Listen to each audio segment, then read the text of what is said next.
Negociação de dívidas. Por que é importante entender sobre negociação de dívidas? Porque se você está numa condição de endividamento e ainda se você está numa condição de inadimplência, poder negociar as suas dívidas é fundamental para que você possa ter um planejamento financeiro mais saudável. O primeiro passo para a gente negociar dívidas é fazer listas. Como assim, prof? Exatamente. É importante que a gente não vai simplesmente resolver a questão das nossas dívidas com um único instrumento. Não adianta só juntar todos os papéis e levar para negociar. Não. A gente precisa se organizar. Antes de mais nada, a gente precisa fazer o nosso controle orçamentário. Eu preciso saber onde está indo o dinheiro. Se eu quero fazer uma negociação do que eu estou devendo, eu preciso saber qual é o montante que eu tenho no meu orçamento para poder fazer essa negociação. Então, não adianta fazer uma conta por alto. Eu tenho efetivamente que fazer a organização de tudo do que eu gasto. Então, eu tenho uma receita, eu tenho outras dívidas, eu tenho que ter essa lista, tá? Então, primeiro eu tenho que fazer a organização do meu orçamento. Que outra lista a gente tem que se preocupar? Se a sua dívida é com um cartão de crédito ou com alguns empréstimos que você tenha feito em loja A, loja B, né, algum tipo de financiamento, cheque, carnês, boleto, você precisa fazer essa relação. Precisa listar quando que você fez aquele empréstimo, quando você adquiriu aquela dívida, e não apenas o valor do que você está devendo. Você também tem que colocar qual foi a taxa contratada. Então, você precisa ter em mãos os contratos, os percentuais que foram tratados. Às vezes, e acontece, é muito comum, a pessoa tem ali a fatura, o valor que tem que pagar da sua dívida, e o valor não fecha, a gente faz a conta e não fecha. Pois, por isso que é importante a gente ter no contrato quais foram os percentuais tratados, os prazos, os períodos, para que, vendo, né, que a gente, daqui a pouco você está numa situação que realmente tem alguma coisa errada, e aí você for buscar algum apoio, alguma ajuda, isso tudo é informação que vai estar nos auxiliando. O que é importante também, né? A gente já vai falar um pouquinho mais sobre essa questão de pedir algum apoio, algum suporte. Então, estou definido, estou determinado a negociar minhas dívidas. Então, tenho meu orçamento atualizado, tenho essa lista de todas essas dívidas que eu tenho.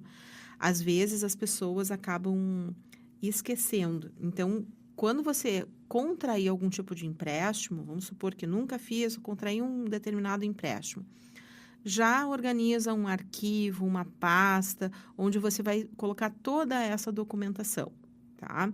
Às vezes, e é muito comum de acontecer, as pessoas vão, né, faz uma dívida com um, com o outro, e a coisa se perde. Então, assim, é importante você se organizar para evitar também que se perca, né? Até principalmente na hora que a gente vai ter que cumprir com as parcelas.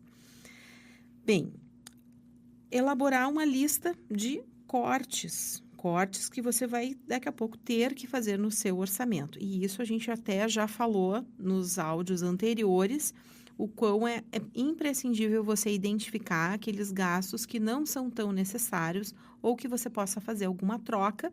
E ao fazer a troca, você acaba diminuindo os seus gastos e essa verba acaba sendo destinada para a quitação de dívidas, especialmente aquelas que você esteja com atraso. Bem, cortei tudo, isso é uma das coisas mais corriqueiras, né? Já cortei tudo, não tem como. Então, a gente vai ter que olhar e mudar o nosso holofote para renda, geração de renda extra. O que você pode fazer para complementar o seu orçamento? Né? O que você faz bem, que daqui a pouco você nem imaginaria, mas você pode estar tendo algum tipo de opção. Nos próximos módulos, eu vou apresentar aí várias opções de renda extra, onde você daqui a pouco pode se inspirar e daqui a pouco pode se transformar numa renda, quem sabe, ativa, né? Uma renda efetiva sua. Você também pode buscar alguma coisa de renda através de itens que você não esteja utilizando também. É muito comum isso acontecer, tá? Então, vender itens, né, que não são utilizados, uma bicicleta, um violão, né? Daqui a pouco uma estante, algum item na casa que você precisa.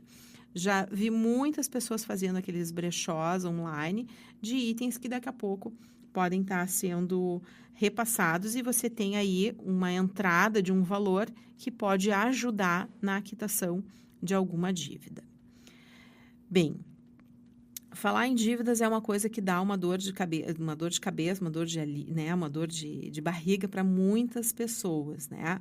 Mas se a pessoa está disposta a ter um alívio financeiro, ela precisa encarar alguns passos importantes, tá? Então, como eu falei para vocês, a questão de entender a importância da negociação, ou seja, eu estou endividado, mas eu tenho que dar um primeiro passo. Eu quero resolver, então eu quero negociar essas dívidas. Então, conhecer que existem estratégias é importante, tá? Então, esse alívio, essa chance de recomeçar, ela também é fundamental para que você possa dar passos melhores aí na sua vida. Um segundo ponto é a preparação e o conhecimento. Então, assim, uma negociação para dar certo, então você tem que estar organizado. Então, isso envolve entender os detalhes, entender a sua capacidade financeira e estar ciente das opções disponíveis. O que acontece muitas vezes é que as pessoas acabam olhando uma pequena parcela e acham que cabe no orçamento. Então, você tem que ter certeza. Bem, eu vou fazer essa negociação dessa dívida e eu consigo quitar até R$ 500, até R$ 300, até R$ 200. Mas esse valor você precisa ter efetivo na ponta do lápis. Porque se você se comprometer com 200, 300, 500 e aí daqui a pouco não sobra nem R$ 100, o que vai acontecer? Novamente você vai estar numa situação de endividamento, de inadimplência, os juros. Quanto mais a gente deixa de pagar ou a gente pede empréstimos, os juros, existe um score feito conforme o nosso perfil de devedor. Então, quanto mais eu atraso, quanto mais eu deixo de pagar, quanto mais eu peço empréstimo, o score fica pior, fica um pouquinho pior. E a taxa de juros é maior. Por quê? Porque que o sistema financeiro enxerga? Enxerga que eu sou uma pessoa que pega o dinheiro emprestado e não pago. Então, a hora que eu pagar, vou ter que devolver com uma taxa muito maior. Então, é importante a gente poder tá bem com isso, né? Por quê? Porque na hora que eu realmente precisar do empréstimo, se eu não estiver bem na praça, o que vai acontecer? Eu não vou ter aquele crédito. Então, por isso a importância da gente estar com o nosso nome bem, né? E o máximo possível, assim, com liquidação de dívidas, né? Bem, um outro ponto importante é ter uma comunicação fluida, né? A gente precisa, quando vai fazer uma negociação de dívida, compreender as nossas possibilidades. Sei que às vezes é um pouco difícil, então, às vezes a gente tem que se preparar ou buscar alguma organização, daqui a pouco eu posso buscar defensoria pública. A defensoria pública, ela atende até um determinado valor de renda às pessoas, onde eles podem até atuar e dar um suporte, um apoio em relação à questão das taxas de juros abusivas, até mesmo para avaliar se você está numa situação em que os juros estão demais, né? Não deveria ser aquilo ali. Os PROCONs também têm uma função também que dão um suporte, um apoio, mas dependendo da renda, você não vai poder ter o suporte desses órgãos públicos, mas você pode estar buscando o apoio com um educador financeiro que tenha expertise na parte de dívidas, pode estar buscando junto com um advogado, que pode estar tanto auxiliando na questão de revisão dos contratos e também fazendo uma interlocução com essa, né, com os seus com seus fornecedores, né, enfim, com quem você está devendo. Um outro ponto também é você estar preparado para ter opções de acordo, né? Então, assim, você pode pensar em acordo de de parcelamento, né? Às vezes a gente pode parcelar, pode pedir uma redução de juros, pode antecipar. Pense que dentro da prioridade, a gente quer o quê? A gente quer pagar o quanto antes e o menor valor possível. E quanto mais tempo você tiver de parcelamento da dívida, os juros, eles tendem a aumentar. Às vezes, os parcelamentos de dívida, o cálculo dos juros acaba sendo o que eu já falei, né, da questão do cartão de crédito, né, e vale para qualquer tipo de empréstimo, se torna uma bola de neve. E o que é importante? A gente tem em conta que às vezes a gente pensa em, negociar dívida sempre vai ser 100%. A gente tem que levar em conta que pode ser que as negociações nem sempre sejam bem-sucedidas, tá? É muito comum, já ouvi muitas pessoas que vão lá, tentam fazer uma negociação e acaba não saindo um acordo, tá?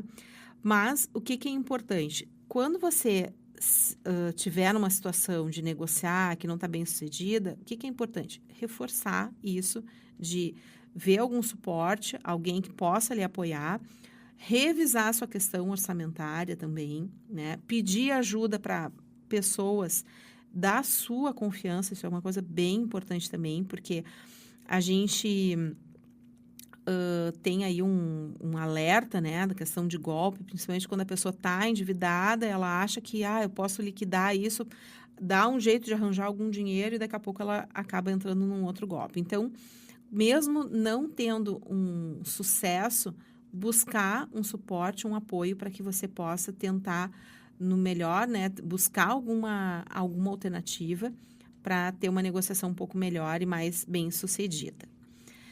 Bem, então, se a gente fosse listar, né, como é que a gente pode evitar novas dívidas? Então, ponto 1, que eu vou reforçar, ter um orçamento mensal, estabelecer um orçamento mensal realista. Não adianta a gente colocar gastos ou receitas que não fazem parte da nossa realidade. Então, coloca todas as suas despesas fixas, variáveis, coloca por categoria, se for o caso. E, né, nesse controle você já vai acabar fazendo ali áreas de corte, fazendo ajustes, o que você pode melhorar. Segundo passo, priorizar necessidades. Então, é forte. Você precisa distinguir entre necessidade e desejos. Né? Às vezes, quando eu estou falando com crianças, né? Às vezes as crianças dizem assim, aquilo que é para nós é necessidade, para eles, para nós é desejo, para eles é necessidade. Né? Então, é importante, desde pequenos, eles terem essa noção do que é a priorização das necessidades. Outro ponto de atenção para evitar novas dívidas é ter um fundo ou uma reserva de emergência. Então, crie e mantenha um fundo, uma reserva de emergência para cobrir despesas inesperadas, evitando recorrer a empréstimos ou cartões de crédito. Outro ponto importante é fazer o planejamento das suas compras. Então, faça uma lista antes de fazer compras, quaisquer que sejam as compras, e evite compras por impulso. Compare preços e procure por descontos ou promoções antes de fazer compras significativas e de grandes volumes financeiros. Uso consciente do crédito. Ou seja, utilize cartões de crédito com responsabilidade, pagando o saldo total sempre que possível. Né? Falei para vocês no outro áudio, reforço, atentem para entender como é que funciona uma fatura de cartão de crédito. Olhem ali o quanto percentual, e não digo só do cartão de crédito da bandeira A, B, aquele cartão da loja A, da loja B. Hoje em dia a gente tem loja de roupa que vende cartão de crédito, que eu posso comprar na farmácia, que eu posso comprar no supermercado. Então, entendam, normalmente aquelas letrinhas pequenas dos contratos, a gente não se dá conta. E, infelizmente, às vezes as pessoas, levando uma terceira peça, ganham um cartão. Assim, parece que é um brinde. E, às vezes, dão um desconto que a gente acaba não se dando conta que lá na frente vai ter uma taxa, vai ter uma tarifa mensal, se eu não usar o cartão de crédito. Então, pensem o seguinte, é difícil controlar o nosso dinheiro porque a gente falta tempo, não é verdade? Falta tempo para sentar, botar na planilha. Então, evitem o máximo ter muitos meios de pagamento. Lembre que meios de pagamento é o cartão, é um meio de pagamento, Pix é um meio de pagamento, cheque é um meio de pagamento. Então, evitem o máximo, tentem concentrar em um que também vai concentrar um limite, né? Vocês acabam tendo um limite que não dá para gastar em tantos cartões assim. Então, uso consciente do crédito. Use os cartões com responsabilidade. E o que é importante? Evite acumular dívidas de cartão de crédito, né? Limitando seus gastos que pode pagar integralmente no próximo ciclo. Limite de crédito não é renda. Vamos lá. Outro ponto também é negociação de contratos e assinaturas. Então, avalie regularmente os contratos de serviços e assinaturas com os quais você faz. Considere possibilidade de negociar ou cancelar serviços que não sejam tão necessários. Estabeleça metas financeiras, né? Então, umas metas realistas, como, por exemplo, criar um fundo de investimento ou a quitação de dívidas e trabalhe para isso. Faz uma renda extra, recebeu um abono, vem um dinheiro a mais, prioriza a quitação dessas dívidas. Inclua a educação financeira no seu dia a dia, na sua vida. E como é que a gente faz isso? Lento. Escolhe um livro, você está aqui escutando, fazendo o curso, isso é investir em educação financeira. Segue 1, 2, 3, 4, 5 canais de educação financeira. Inscreva-se em outros cursos.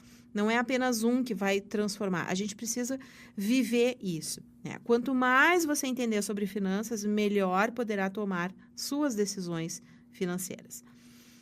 Controle os seus impulsos, né? Desenvolva habilidades para controlar os impulsos de compra. Pergunta se antes é possível, é necessário. Falei para vocês no outro áudio, né? Questão de saídas. Se organiza, né? Não, a gente brinca, você não vai com tanta fome, né? Antes, aqui, combina consigo mesmo, vou levar tal limite, não vou gastar tanto. Aproveita promoções, aproveita cupons, sabe? E explora essas possibilidades. Outro item fundamental para fechar essa parte aqui sobre como a gente evita, né, estar numa condição de dívidas, fazer revisões regulares das suas finanças, ajustar o orçamento conforme necessário e reavaliar as metas financeiras ao longo do tempo. Então, é muito importante que a gente olhe para as nossas finanças como um instrumento de vida, né? Um instrumento que vai nos tornar, assim, vai criar uma disciplina, vai desenvolver nossa consciência financeira. E sempre lembrando, quando a gente tem aqueles sonhos que a gente falou lá da nossa, né, da nossa reserva de sonhos, quando a gente faz um planejamento dos nossos sonhos, cuidar do din-din, cuidar do dinheiro, ele se torna algo que a gente incorpora. E a gente começa até a ficar um pouco mais animado, mesmo que nós estejamos numa situação de dívidas, né? Porque a gente vê aquele montante sendo liquidado. Eu queria também falar com vocês, né? Teve o módulo que a gente conversou, aí, o áudio que a gente conversou sobre a organização financeira em família. E falar de dívidas em família também é importante. É importante a gente ter uma comunicação aberta e honesta com todos os membros da família sobre a situação financeira. Quando a gente está numa situação de endividamento, com os nossos filhos terem a noção do que está acontecendo também é importante. Às vezes a gente se surpreende como que as crianças reagem numa situação assim tão delicada. Mas ainda, infelizmente, é comum ver famílias em que há uma situação financeira não tão positiva e que as crianças vivem num mundo como se tudo estivesse muito bem. E aí os pais acabam se esforçando, às vezes se endividando até um pouco mais. Então, é importante a gente ter esse alinhamento, né? Certificar que todos estão cientes dos desafios e comprometidos em encontrar soluções juntos. Um outro ponto também, para quem mora com outras pessoas, né, tem companheiro, é fazer uma avaliação conjunta das finanças. Então, é importante a gente ver não só a parte de renda, mas também despesas, dívidas e metas financeiras. Identificar áreas que é possível economizar e otimizar os recursos juntos.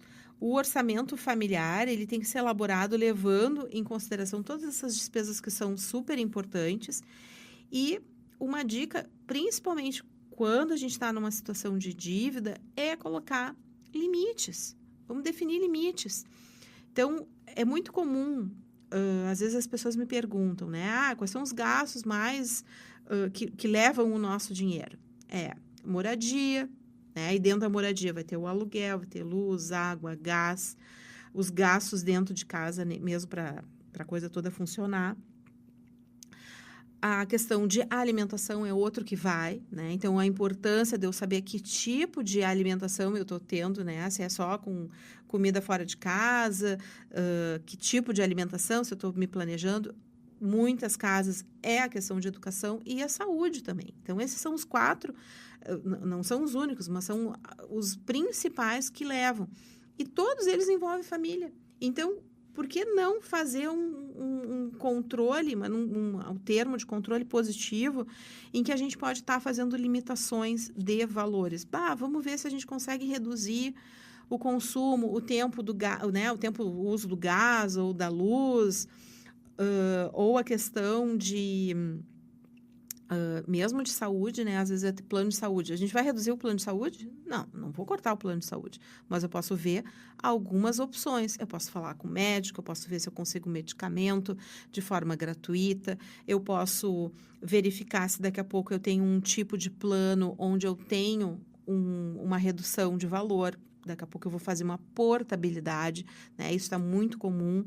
A questão de educação, também eu posso ver alternativas onde eu posso estar pedindo algum suporte durante um determinado período. A gente não pode ter vergonha de uma situação, né? A gente precisa fazer alguma negociação. Já vi muita troca de bolsa, porque o aluno é muito bom nos esportes, o aluno é um ótimo aluno, o aluno faz algum trabalho então, assim, é importante a gente falar sobre isso, né? Bem, outro ponto importante, né, para a gente saber lidar dívidas em família, é a gente definir esses... justamente ir a campo da negociação da dívida, né? Não deixar assim a dívida ir lá rolando. Não, peraí um pouquinho. Vou parar, vou colocar isso aqui, eu quero ir fazer o contato com os meus credores, né? E quero negociar as condições. Isso aqui é uma etapa muito importante. E é bacana que você pode ver no seu município, onde que normalmente seja a própria loja, né, o próprio, né, ou os bancos, eles fazem mutirões, né, eles fazem feirão da dívida, né, feirão do endividamento, onde a pessoa pode ir fazer alguma negociação. Então, dar esse passo para negociar e contatar os credores, ele é fundamental também. E isso favorece muito a parte de reduzir juros. E aí a gente consegue reduzir os juros e muitas vezes a gente consegue, então, fazer um plano de pagamento parcelado que, quando eu coloquei lá no meu orçamento, eu sei que sobrou isso aqui. Isso aqui eu posso liquidar e vou liquidar logo essa dívida. Tá? Então, é muito comum as pessoas perguntarem também, né?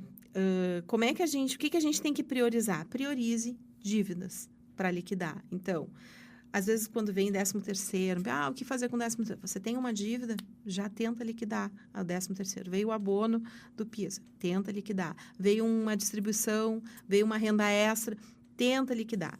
Determine quais dívidas precisam ser priorizadas, como isso, na base da taxa de juros, né? E penalidades, e mais, o impacto na sua finança familiar. Então, aquela dívida que compromete, que está roubando mais o seu dinheiro, a gente tem que liquidar ela o quanto antes, tá? Então, liquide primeiro as dívidas mais urgentes. Reforçar essa questão de metas financeiras, tá? Defina metas financeiras com a família, né? Reduzir dívidas, construir uma reserva financeira, faça um planejamento objetivo para o futuro, daqui a pouco uma viagem, não precisa de um lugar muito caro, porque também é importante a gente ter um prazer nessa movimentação toda, né? Não dá para ser um caos sempre, porque não tem dinheiro, porque isso, porque aquilo. Então, a gente precisa também criar momentos positivos, né? Ir para lugares ao ar livre, lugares, né? Dependendo onde você está, e descubra lugares legais que você pode estar com a sua família, crie momentos bacanas, que não tenha tanto desperdício, né, e gasto de dinheiro que daqui a pouco você pode se arrepender, porque poderia ser lá daqui a pouco uma parcela. Fazer um piquenique, se organizam com as compras, aí a gente já falou do mercado, né, então é algo que você pode estar incluindo. Renda extra, sempre vou falar, sempre explorem oportunidades, né? Seja por meio de um trabalho temporário, freelance, ou atividades que possam ser realizadas conjuntamente. Cortar despesas que não são essenciais, acompanhamento regular. Se for o caso, suporte profissional. Então, e às vezes é comum, inclusive alguns PROCONs, eles têm alguma pessoa, algum educador financeiro que pode estar dando até um suporte. Ou então, daqui a pouco, você vai ver que, assim como você gasta você tem gastos regulares, daqui a pouco ter uma pessoa que tem um suporte profissional que pode dar uma orientação para você ter conselhos bem efetivos para lidar com situação de dívidas em família. Importantíssimo, né? Foco no bem-estar emocional, tá? Então, lidar com dívidas não pode ser. É estressante, é muito estressante. Ninguém gosta de estar numa condição de endividamento e que não consegue pagar, né, as contas, principalmente. Então, é importante que a gente incentive essa comunicação, os sentimentos, né? Busque formas de se comunicar bem, né? Evitando o máximo possível de mais problemas. Falei assim de uma forma geral com a família, mas tem um outro ponto que eu sempre gosto assim, de frisar, que quando a gente tem um companheiro, uma companheira, né? Eu gosto muito do livro do Gustavo Cerbasi, que é Casais Inteligentes se Enriquecem Juntos. E ele super recomendo, tá na recomendação de leitura aqui do curso. E é importante porque grande percentual das causas de separações é a financeira, né? Existem muitas questões assim de conflitos, tensões, né, que podem levar a discordância sobre como que o dinheiro tem que ser gasto, gerenciado. Tem também a questão de que quando não se tem uma organização eficaz entre o casal, né, enfim, mesmo com ou sem filhos, né, entre o casal, um endividamento descontrolado, porque vai ser consequência se a gente não está conversando, se a gente não está sabendo para onde é que a gente está querendo ir, se não tem um planejamento para o futuro também conjunto. Não adianta eu querer uma coisa e meu companheiro querer outra coisa, e a gente não tem uma organização financeira onde a gente tem acesso um ao outro. Como é que, né? Eu quero comprar uma casa, mas ele quer fazer coleção. Eu quero comprar o carro do tipo A, ele nem quer, ele quer uma moto. A gente precisa ter um planejamento conjunto, até para que a gente possa se ajudar, né? Eu costumo dizer, às vezes, quando alguém mora sozinho, eu pergunto, mora alguém contigo? E a pessoa, quando ela diz que mora, eu fico assim, tomara que seja uma pessoa parceira, porque, imagina, é um aluguel. Se as duas pessoas trabalham, a pessoa gasta menos. Às vezes, a pessoa que mora sozinha, às vezes, antes só do que mal acompanhado. Porque, às vezes, para a questão financeira, pode ser um grande problema também. Então, por isso que precisa ter uma clareza, uma fluidez na comunicação. Não estou dizendo que os dois têm que ter tudo numa planilha só. Não, podem ter planilhas separadas, mas as coisas são transparentes, né? Às vezes, eles se opta por ter planilha separada, porque um ganha um pouco mais que o outro, bem, mas a divisão vai ser na proporção, né? Talvez as pessoas não gostem assim, comprei uma roupa e o meu companheiro diz assim, agora comprei uma roupa, né? Então, a gente tem que ter um cuidado com isso, porque isso acaba causando algum desconforto.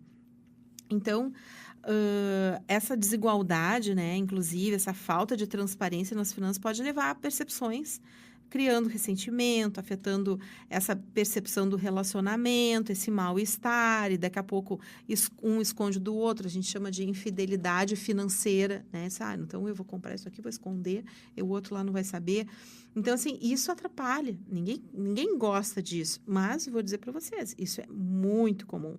Então, quando a gente percebe que dentro de casa a gente está ali com o meu companheiro, com a minha companheira, com algum problema que não está dando, assim, não está fluindo, a gente precisa parar e vamos organizar. Tanto que, por exemplo, você está querendo organizar suas finanças, convida todos da casa para estar aqui escutando, ouvindo também. Vocês podem parar, discutir esse ponto, concordo, não concordo, como é a melhor forma que a gente pode estar se envolvendo. Por quê? Não adianta só eu querer melhorar e tá todo mundo lá fazendo errado. Ou eu querer ir para, né, ir para frente e tem um lá que está puxando. Então, a gente precisa se acertar nesse ponto. E o outro ponto também que acaba prejudicando, né, essa falta de organização conjunta, né, entre o casal, é que a gente perde muita oportunidade de investimento, né? Porque daí não tem uma estratégia financeira. Então, pensa que bacana que é o casal, como é que tá a tua reserva financeira do sonho? A minha esse mês eu não consegui alcançar o que eu queria. Mas eu consegui. Bem, qual é o sonho que a gente quer? Tem sonhos que são conjuntos, pode ser que tenham sonhos que sejam separados. Eu quero fazer um curso no exterior. Ele quer comprar não sei tal coisa. Mas o quão é importante a gente ter e pensar numa estratégia financeira, porque a gente vai somar, né? Então, e não ter isso vai me trazer isso, essa perda, né? Eu poderia ter a oportunidade de investir, poderia estar contribuindo para o crescimento patrimonial e a segurança financeira do casal, mesmo que no longo prazo eu acabe perdendo. Então, para a gente ter uma melhor sintonia financeira com o casal, o que a gente faz, né? Ter uma comunicação aberta, então honesta sobre as finanças, criar um ambiente onde possam expressar suas preocupações, seus objetivos financeiros. Assim como eu falei para vocês do caderninho, às vezes eu falo do caderninho, mas pode ser um arquivo, pode ser um aplicativo que vocês tenham ali em comum. Criem isso, uma lista, objetivos financeiros em comum, façam metas em comum, definam metas financeiras comuns, seja uma viagem, comprar uma casa, quitar dívidas, a vinda de filhos, né? Mudança de uma cidade. Pensem nisso, tá? Isso ajuda a alinhar os esforços em relação a objetivos compartilhados. Eu gosto da ideia de um orçamento familiar em conjunto. Eu gosto, acho que é muito positivo. Mas cada um tem que ver o seu timing, né? O seu tempo. Então, às vezes, um casal muito novo, então prefere ainda cada um cuida da sua planilha, mas se conversem, né? Não tenham... Né? Às vezes, alguém ali do casal fala com um amigo sobre suas finanças, mas não fala com o seu parceiro, não fala com a sua parceira. Então, assim, vocês têm que falar entre eles. Lembra que eu falei numa das aulas, eu falei para você sobre educação financeira em casa. Então, a gente precisa ter essa cultura de falar com quem a gente está vivendo sobre essas questões financeiras. A gente não pode ter vergonha se estiver dando alguma coisa ruim, né? Porque se a pessoa realmente nos ama, ela vai nos dar uma força, ela vai estar conosco nisso. Então, é importante a gente poder discutir, comprometer-se com limites também, juntos, em diferentes categorias, até porque se eu estou fazendo ali uma divisão, ou se daqui a pouco, por A, B ou C, há uma combinação, combinem, olha, eu estou trazendo a renda, tá? Tu vai cuidar disso aqui, mas sempre com muito respeito. E essa questão de fazer conjuntamente, não necessariamente seja tudo na mesma planilha, mas é discutir limite para gasto. Bem, mas a gente está saindo demais. Quem sabe a gente limita a uma saída? Será que a gente aproveita o crédito, né? Um cupom, a gente aproveita tal coisa? Vamos fazer em casa, vamos fazer uma coisa em casa. Então, façam isso juntos, tá? Para que vocês estejam na mesma página, né? E evitem surpresas, né? A dúvida, muitas vezes, né? As pessoas querem saber, e conta bancária, conjunta ou separada? Bem, isso é uma decisão que vocês, né? Se vocês vão ter contas bancárias conjuntas, separadas ou uma combinação, isso é uma decisão que vocês precisam conversar. E escolham sempre a opção que melhor se adequa à dinâmica do relacionamento. Então, é muito importante. Então, assim, a confiança, ela é essencial, né, para a gente poder tomar uma decisão dessas. Também tem a questão de dividir as responsabilidades financeiras, né? Então, façam isso de uma maneira justa e transparente. Isso pode, inclusive, incluir no pagamento de contas, investimentos e planejamento tributário. Então, também é importante a gente ver. Um tem uma renda maior, a declaração de imposto de renda completa pode incluir como dependente, ter algum tipo de redução. Então, ter essa visão conjunta, né? Educação financeira juntos, né? Eu gosto do livro que eu falei antes. Leiam em voz alta, um livro. Não precisa um ler e outro ler, ou só ler trechos. Leiam em voz alta. Um lê um pouco, outro lê um pouco. Aquele tempo que você vai se dedicar para a educação financeira. Assistir filmes, tem tantos filmes legais que nos mostram, às vezes, os personagens parecem alguém, né? Parecem alguém ali. A gente fica pensando, a gente vê o desfecho, a gente pode discutir sobre aquilo ali. Ah, e se fosse conosco? Tem séries também em plataformas, caso você assine também, que você pode buscar, que são bem interessantes e que promovem até um pouco, assim, desenvolvem assim, um pouco da nossa consciência financeira. Fazer revisão periódica, sempre, né, em qualquer contexto das suas metas, né? Respeitar as diferenças financeiras, então, já falei, mas é super importante. Reconheçam e respeitem as diferenças financeiras, né?